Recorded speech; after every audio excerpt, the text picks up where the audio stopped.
This is a course about poverty. It's a course about the theology of poverty and its relationship to issues of development. In the Christian world today, there is a deep concern about poverty in the world and a desire to contribute to its alleviation.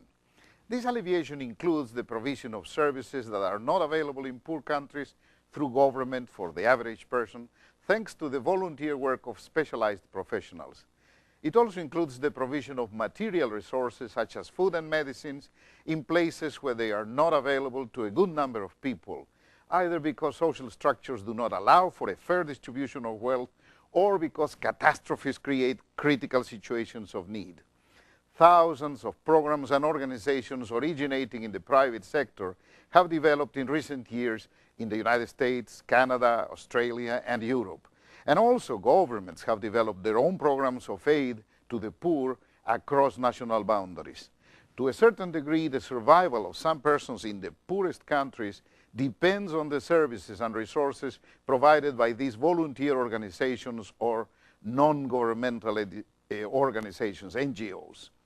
Many of these have also originated in secular sectors, where the motivation is avowedly humanistic and not connected to a particular religious persuasion. But a significant number are motivated and shaped by Christian awareness, concerns, and values. Concern for the poor among Christians is part of a long tradition that can be traced back in history up to the original moment of the New Testament church and its Jewish roots. Concern for the poor has been an important ingredient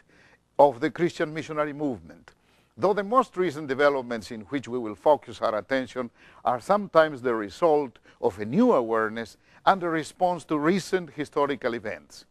If we just think of the second part of the 20th century and we take the Second World War as a milestone, the post-war period offered challenges to Christian compassion in the reconstruction of Europe and some parts of Asia, the service to millions of migrants and refugees, and to the victims of the innumerable low-intensity wars that plagued the planet during the so-called Cold War.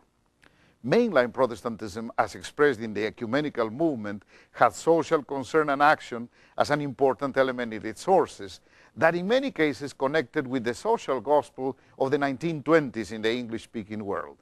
In the evangelical sector of Protestantism, where missionary activism flourished after World War II, there was at first a reactionary attitude against the social gospel and a strong emphasis that clarified the issue of evangelism as a main concern of missionaries as a response to the spiritual needs of people.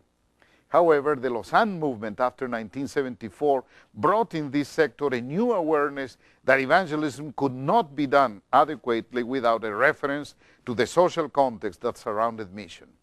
This new awareness was a motivation for the development of a significant number of NGOs such as Food for the Hungry, World Vision, and new aspects of the work of all NGOs such as the Mennonite Central Committee.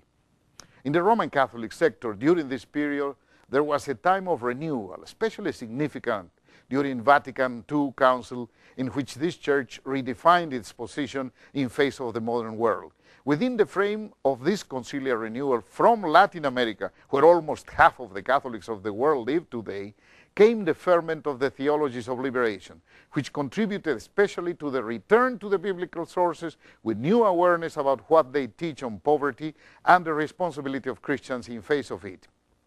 At this unique moment of awareness, Latin American bishops gave expression to this concern as they agreed that in that continent, massive Catholicism and massive poverty, Christians were called to take sides in the social struggles, and an option for the poor, or preferential option for the poor, as it is also known, had become necessary. In all these processes, there was also a theological component. It is evident that as Christians acted and reflected on their actions in an effort to articulate their faith, poverty became an important theme that required theological definitions. It was necessary to find and clarify the significance of the many references to the poor as a special object of God's love in the prophets and psalmists of the Old Testament. We were challenged to grasp the depth of meaning of the Beatitudes when Jesus said that blessed are the poor, and to consider the advice of the Apostle Paul, who exhorted Corinthian believers to a solidary generosity with the poor Jewish believers of Judea arguing with them, "You know the grace of our Lord Jesus Christ, that though he was rich, yet for your sakes he became poor, so that you through his poverty might become rich." These questions are the milestones in our itinerary for what I would call a theology of poverty and the poor that is now in the making in a way, and we want to explore in this course. In these beginning years of the 21st century, there have been significant changes in relation to the ideological trends and the political options that were the frame for the way Christians thought about poverty and its alleviation.